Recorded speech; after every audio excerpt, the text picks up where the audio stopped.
ببخشید شرمنده میشه یه عکس ازم بگی وسایل تمرین مزاحم شدیم؟ اگه استراحت خب خدا رو شکر. میشه یه عکس ازم بگیرید اینجا واسید لطفا؟ آره ممنونم. متشکرم. همونجا به عالیه. آره دست شما در نکنه.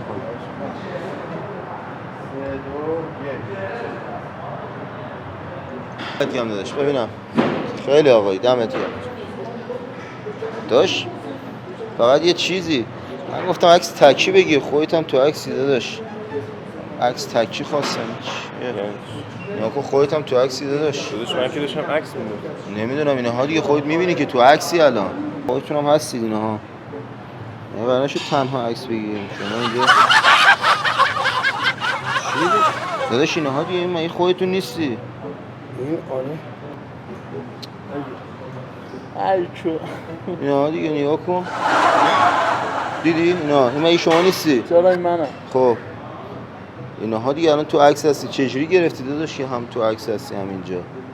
کار کردی نیاش داداش چیکار کردم اینها خودت عکس گرفتی جلو خودت دیدم گفتم داداش اینا عکس تکی می‌خواستم بگم. خب می‌خواستی میگفتی سلفی با هم می‌گرفتیم داداش. اشکال نداشت میگفتیم با هم سلفی می‌گرفتیم. شما الان این عکسو گرفتی خودت هم هستی تو عکسش.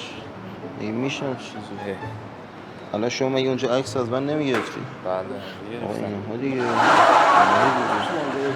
جردن آره داداش بفهم ایشون داشت میزد اینها دیگه شما داشتی عکس میگرفتی از من آخه خیلی هم شبیه شما خودتونی کن رو همه نه آقا روح من که تو عکس شدی همین الان عکس گرفتمه؟ آره دیگه همین الان شما عکس گرفتی من اومدم ببینم چطور شده شما لطف کردی از من عکس گرفتی ولی الان نمیدونم یکی دیگه بگیرم؟ چی بوده اینجا؟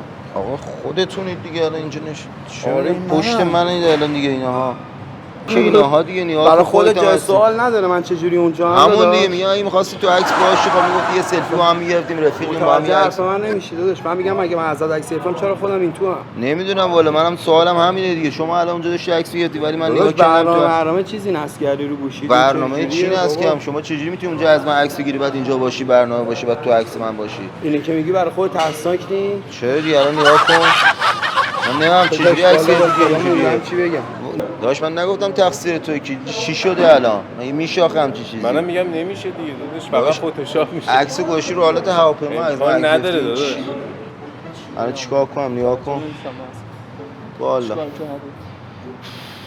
چه میدونم والا عکس رو گرفتی دیگه حالا دمت گرم عکس گرفتی ولی قشنگ افتادی آره قشنگ افتادی داداش شرمنده جلو دوربین مخفی بود یه دست واسه دوربین ما تکون بده دمت گرم عزیز دلی دمت گرم بخشید یه دست واسه دوربین ما تکون میدی یه دست شما در کنم برم